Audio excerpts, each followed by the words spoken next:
Secret 7 Win Through by Enid Blyton.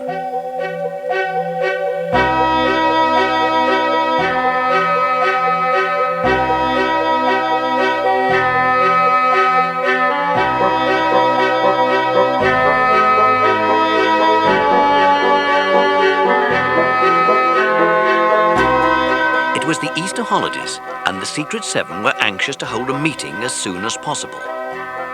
But to their great disappointment, their old meeting shed at the bottom of the garden was being cleaned and painted, and it wasn't yet finished. This meant that they had to meet in the summer house. But as there was no door on the summer house, they were not happy about that, because Jack's awful little sister Susie would be sure to come along and listen to their plans and interfere. So at 6 o'clock that evening, after they had all given the password, Easter egg, and made sure Susie wasn't about, the Secret 7 and Scamper met in the summer house to talk about where they could hold their meetings until the old hut was ready again. Now, I want each of you to report about any likely place you know of. You start, Colin. Well, Peter, there's a fine big tree at the bottom of our garden, and it's... No good, I'm afraid. Too near to the wall and everybody would hear us up there. Barbara, what's your idea? Oh, it's a silly one. There's an old hut in a field near our house, and it's got... I know it. Not a bad idea, Barbara. You, Pam? I simply haven't any idea at all. I've thought and thought, but it's no use. Not very helpful. You, George? There's an empty caravan in a field not far from here, and the owner is a friend of my father. I think I could get permission to use it. That sounds really exciting. Good. Sounds good, George. And you, Jack? And don't suggest anywhere near your house because of Susie. I'm not quite so silly as that. No, I've chosen an old boathouse down by the river that nobody uses. Oh, yes. Sounds really exciting. Sounds exciting. Now we've heard everyone's idea except mine and Janet's. We went out hunting together and Scamper came too. And we've all got the same idea. Go on, tell us. What? It's a cave in a quarry near our potato field. So it's on our father's land and not very far. It's absolutely lonely and secret and goes back into the hill behind the quarry. Scamper found it, actually. That sounds good. A secret cave. Now we've heard all our ideas, so we'll put it to the vote. Here are some slips of paper, so just write down what ideas you like best. But nobody must vote for their own idea, of course. So everyone solemnly wrote something on their papers, then handed them to Peter. He opened them and read them, and to his delight, everyone, except he and Janet, had voted for the cave. They all thought they should go and see their new meeting place straight away. So Peter led them through the garden, across a field, past a pond with ducks on it, and turned right into the old quarry. Sand had been dug from it years ago, and it had been abandoned. As they stood and looked around, Scamper ran off through a gap in some bushes and vanished. Where's Scamper gone? Into the cave. You can see the entrance just there. It's all hung over with a plant with long trailing stems. Come on, let's go in. Gosh, the bushes are thick, aren't they? Yes, no wonder we've never come across the cave before. We wouldn't have found it now if old Scamper hadn't disappeared and we went looking for him. When we called him, he suddenly appeared here under the trailing leaves that hide the cave. Didn't you, Scamper? I'll hold the greenery aside while you look in. There, now you can see into the cave properly. Nice and big, isn't it? With a lovely sandy floor. Lovely. It's a wonderful meeting place, I think. Nobody would ever find it. It's a bit dark, that's the only thing. It's the green curtain over the door that makes it so dark. I'll hold it back. Look. That's fine. A cave with a ready-made curtain. And look, the cave has a rock roof, high here and low there. And there are rocky shelves around the walls where we can put all our things. I expect we'll have to use this cave all our Easter holes, so we can make it a kind of home, as well as a meeting place. Yes, we can bring cushions and a box for a table. We can keep food and lemonade here. It will be fun. Yes, Jack. But be careful not to let your sister Susie follow you here. She'd just love to come and bring her silly, giggling friends here and mess things up. Oh, I'll be very careful, don't you worry. Can we come here when we like, Peter? Anyone can come when they like, but please leave it tidy and don't go and eat all the food we leave here. Of course we'll do that. Right. We'll have a meeting tomorrow morning at 10. Bring what you like to make the cave comfortable. Bring books if you like, and games. The cave's quite dry. Everyone was sorry to leave the exciting cave. It was nice and spacious, though the roof was not very high, and it was only in places that the seven could stand upright. Its floor of soft sand reached right back into a mysterious darkness, quite out of reach of the sunshine. Peter held the curtain back as they went in one by one. Scamper last of all, with his tail wagging madly. He liked the cave as much as the others. The children all said goodbye to each other and went off to their different homes, most excited. When Jack arrived home, his sister Susie looked at his sandy shoes and asked where he had been, but Jack pushed by her and said nothing. The next day, Janet and Peter went to the old shed to collect the cushions and a few other things, and were very laden indeed as they made their way down to the quarry. Scamper carried a bone in his mouth, as he wanted to take something too. Peter and Janet were there before the others. Leave the greenery over the entrance, Janet. Anyone coming will have to give the password. Then we'll know it's one of the secret 7. Good idea. Hand me the things and I'll arrange them on these rocky shelves. All right. I'll wait by the entrance and ask for the password. The sand is so soft, we won't hear anyone coming. Password. Easter egg. Come in, Colin. Gosh, I never knew books were so heavy. I brought my whole set of Famous 5 for anyone to borrow. Fine. Put them on the shelf. Password. Easter egg. Come in, Pam and Barbara. Janet will see to your parcels. Password. Easter egg! Not so loud, idiots. Come in. Jack, Susie didn't follow you here, did she? No, we left her at the bottom of our garden. Good-o.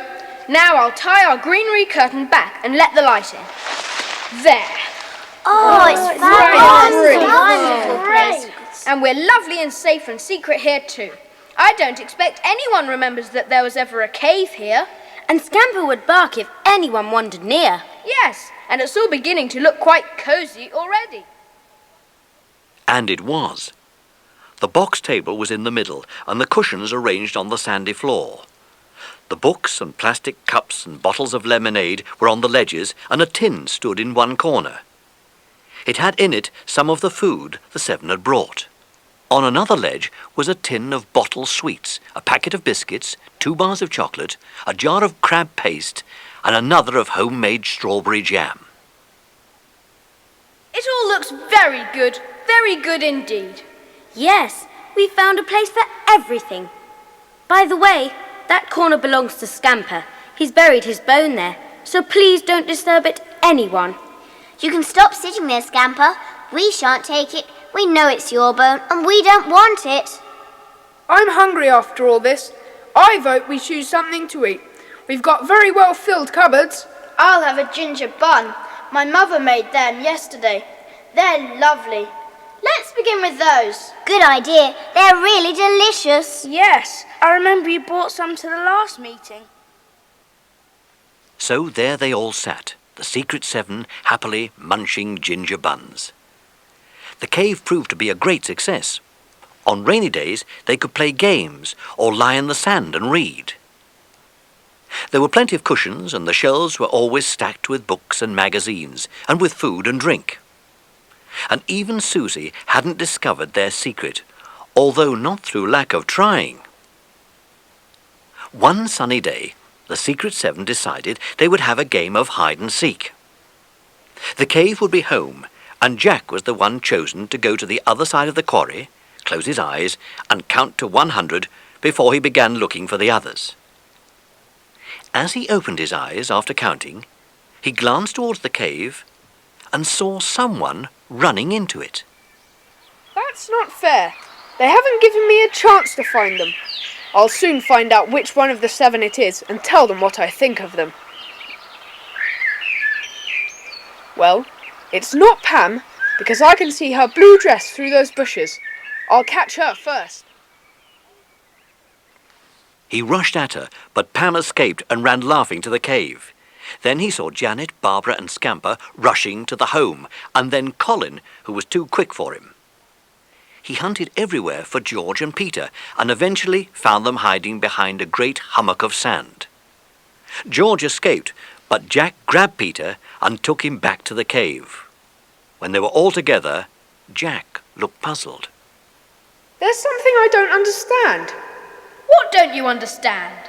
Well, I saw someone slipping into this cave immediately after I'd finished counting. But I saw you all run into the cave except you, Peter, and I caught you. Well, what's puzzling you? Just this. That makes 8 of us, not counting Scamper. What I want to know is, who was the 8th?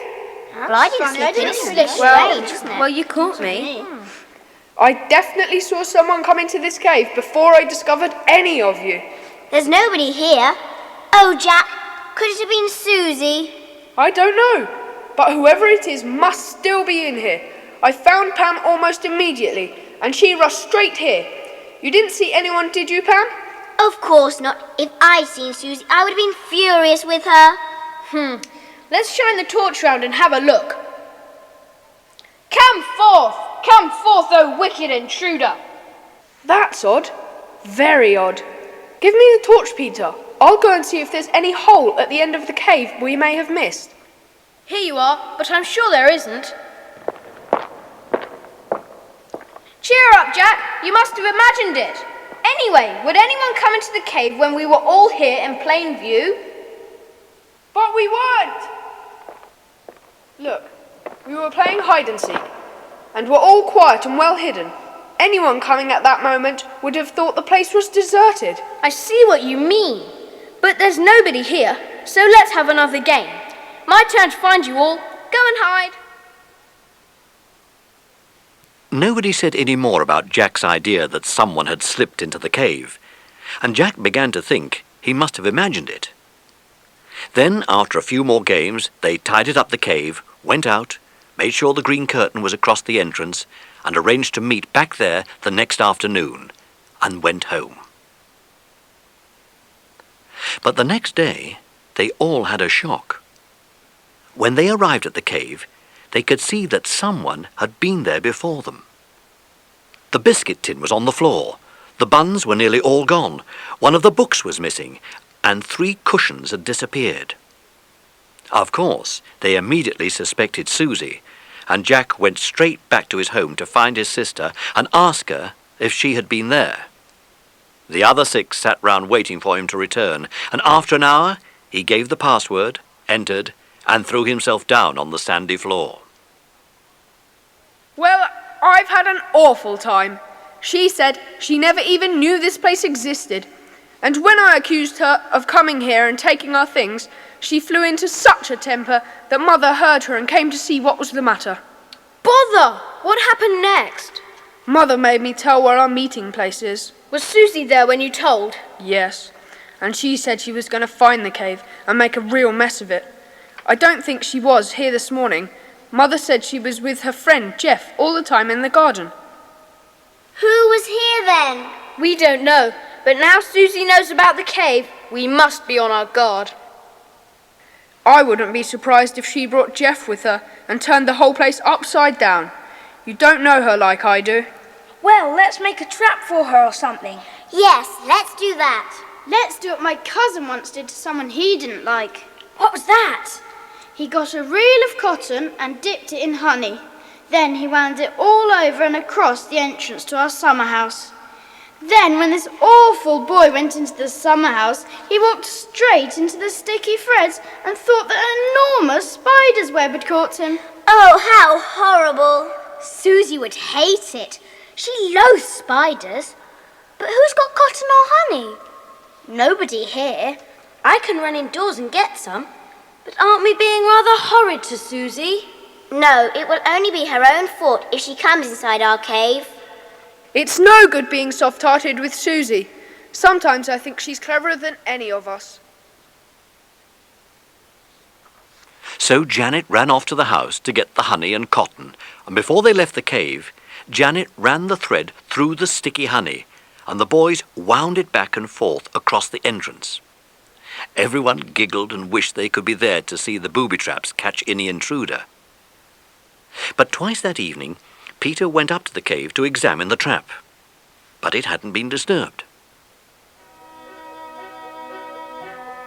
The next morning, the Secret Seven went to the cave again, but the booby-trap was untouched. So with great care, they removed it and went into the cave. But what a shock they got.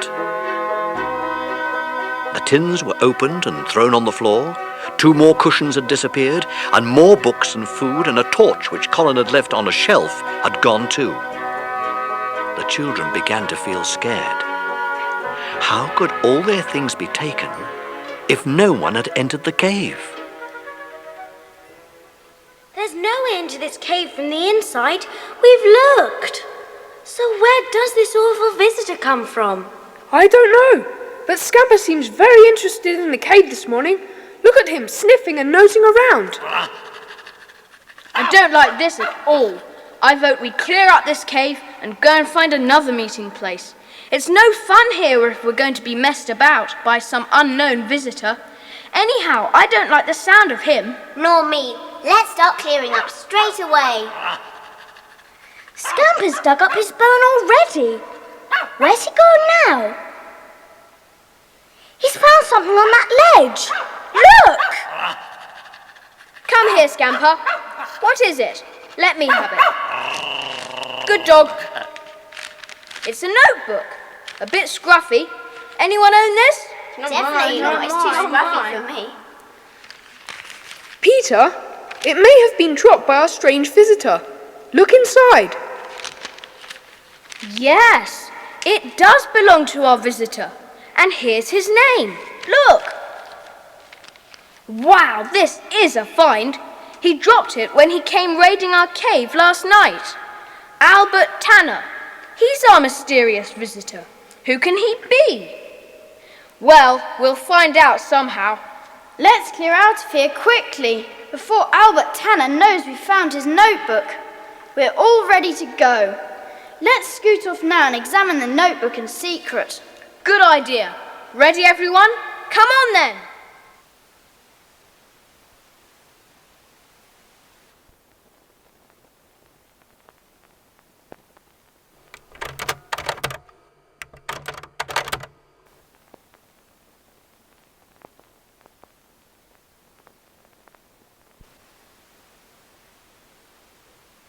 They left the cave carrying what was left of their things, and soon they were all sitting on the little bench in the summer house. Peter took out the worn notebook from his pocket and turned a page or two. There wasn't much in there except a few banknotes and a short shopping list. Disappointed, he handed the book to Jack, who looked through it too. At the back was a folded piece of leather, and Jack slipped his fingers into it. Look, tucked in here. It's a note to Albert Tanner. What's it say? It's a scribble. It says, "Dare not write it. Jim knows the place. He'll tell you. Meet him on post office seat, 8:30 p.m, 15th. Ted." The 15th, that's today. A few of us will go to the post office seat tonight and sit there. Perhaps we'll see this Jim and hear what he says to Albert. We can't. Mother is taking George and us to the cinema. Don't you remember? Bother. And we can't get out of that without giving the whole thing away. Colin, you and Jack must go. Right. Can you come, Jack? Oh, yes. And perhaps one of us could follow Jim and the other follow Albert. I must say, I'd like to follow Albert if he goes back to the cave. Let's read that note again. Daren't write it. Jim knows the place. He'll tell you. Meet him on post office seat, 8:30 p.m, 15th, Ted. Would that mean something's hidden in the place? Probably. I wish I was going with Colin and Jack tonight. Colin met Jack that evening by the big chestnut tree outside the post office. It was dark with no moon. They decided that Colin would hide behind the tree and Jack would climb up and perch on a branch overhanging the seat. With hearts beating fast, they went to their places and waited. Several people came past, and then just as the church clock chimed 8:30, two shadowy figures approached from opposite directions and sat on the seat. Jack heard one ask the other if he was Albert, and then the silence was shattered. Colin sneezed. What was that? Hey, there's a boy lurking behind that tree. What are you doing there, eh? Stop shaking me! I was only... Ouch! Stop it! It's only a kid. Let him go. We don't want any noise here. All right. Now clear off. He's gone. Now, Jim, you got something to tell me, haven't you? Yeah, the Scarecrow. That's where it is, by the Scarecrow. Thanks. We better push off now. Cheerio. By the time Jack was safely down the tree, both men had disappeared. Jack made off feeling decidedly scared. He called at Colin's house to make sure he was back, and then ran home as quickly as he could, anxious to meet the others the next day and tell them about the Scarecrow. The meeting in the summer house the following morning was quite exciting. The others were all there waiting impatiently when Jack and Colin arrived, feeling very important. Colin looked proud of the bruise on his cheek where he'd been struck the night before, and Jack started to tell the others all about their adventure. He was enjoying himself and taking rather a long time to tell their story when Peter interrupted him. Get to the point, Jack. You're so long-winded. What did you hear while you were up the tree? Well, the first man, he must have been the Jim mentioned in the letter. He said, "The Scarecrow. That's where it is," he said. "The Scarecrow." Then the two men went off, and I didn't have time to follow them because I was up the tree. You did very well. Extremely well. It was a pity about Colin's sneeze. Still, you heard the main thing, Jack, and that was the word scarecrow. What does it mean, though? Does it mean a real scarecrow? No, there's a tiny, very old inn called the Scarecrow up on the common. I bet that's where something's hidden. Loot from some robbery, probably. Yes, I remember seeing that inn. Peter, let's go up there. Yes, we'll go up there now. We might find Albert digging away in some corner of the garden. It will be very interesting to see what he digs up. Get your bikes, everybody. One other thing I'd better tell you all. What's that? What is it? It's Susie. She told me that she and Jeff heard me tell Mother where our cave is, and she and Jeff went up there this morning and have decided to use it as their meeting place. And much good may it do to them. Our friend Albert will probably take their things as he did ours. I'd still like to know how he gets into the cave without using the entrance. Never mind. Off we go to the Scarecrow Inn. But at the old Scarecrow Inn, they were in for a bitter disappointment. It was no longer an inn and just had two old people living there as caretakers. They told the children that they hadn't seen anyone for weeks, and it was quite plain that no one had been digging in the garden as it was full of enormous weeds. After a discussion, the Secret Seven then decided it must be a real scarecrow where the stuff was buried, and they had a strange time hunting round for scarecrows. Pam and Barbara found a fearsome one in the field where the ground was too hard to bury anything. Colin and Jack and George all got chased away from the scarecrows they found by angry farmers. Janet and Peter examined 4 more scarecrows near their own farm.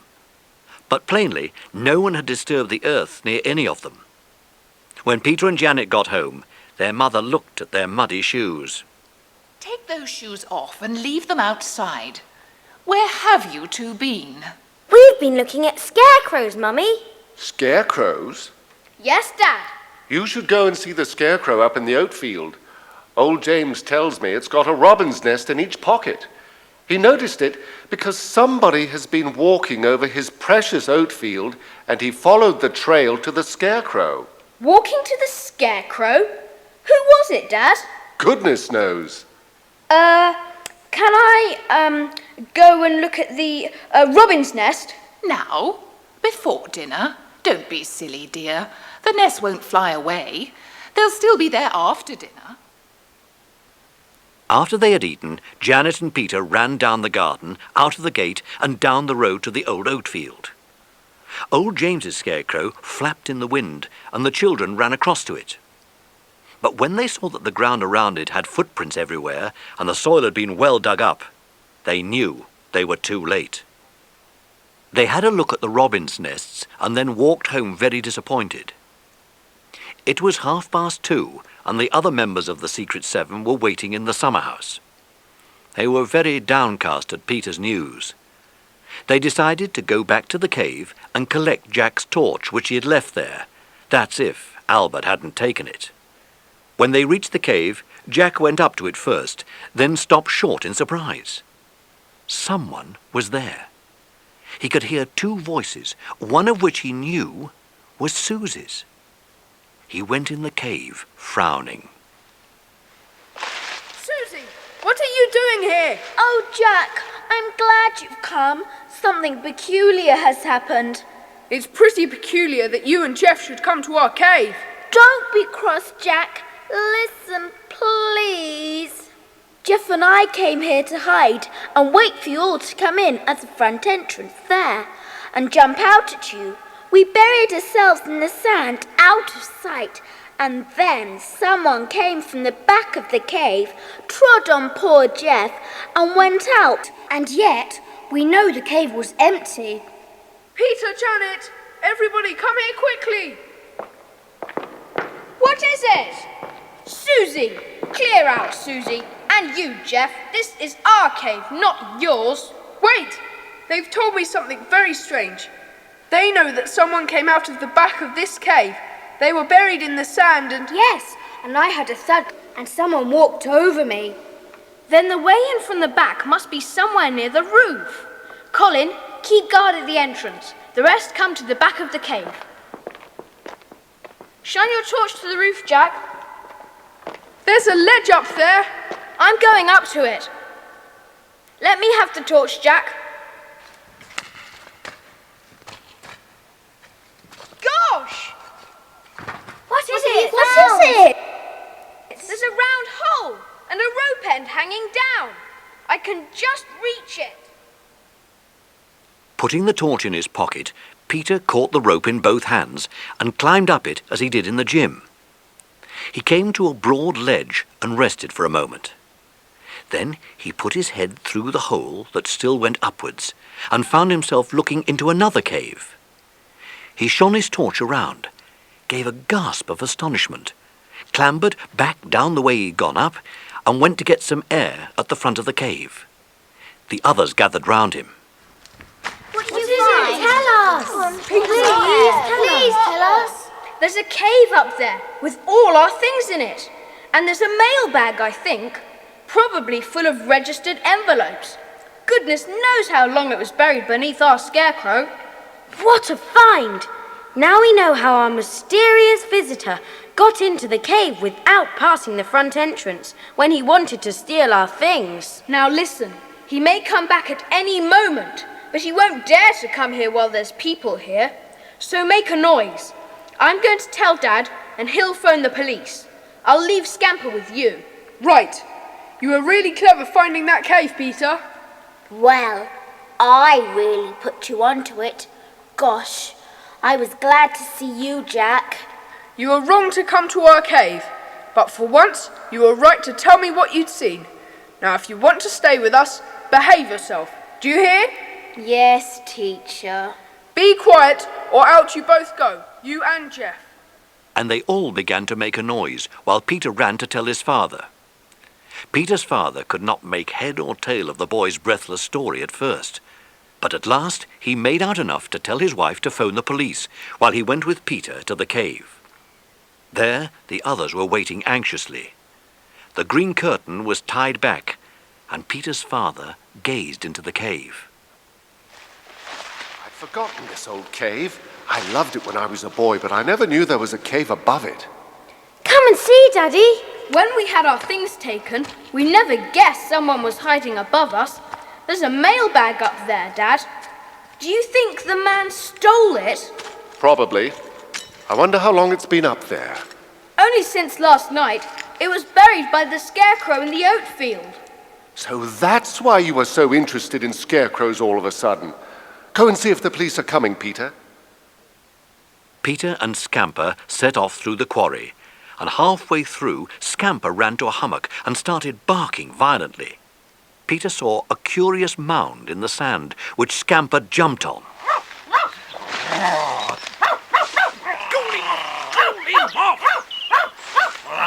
Hey! I know who you are.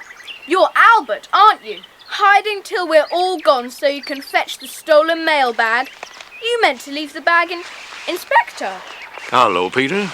What's all this? And who's the fellow lying in the sand? Surely it's Albert Tanner. We've been looking for you, Albert, ever since the last mail robbery.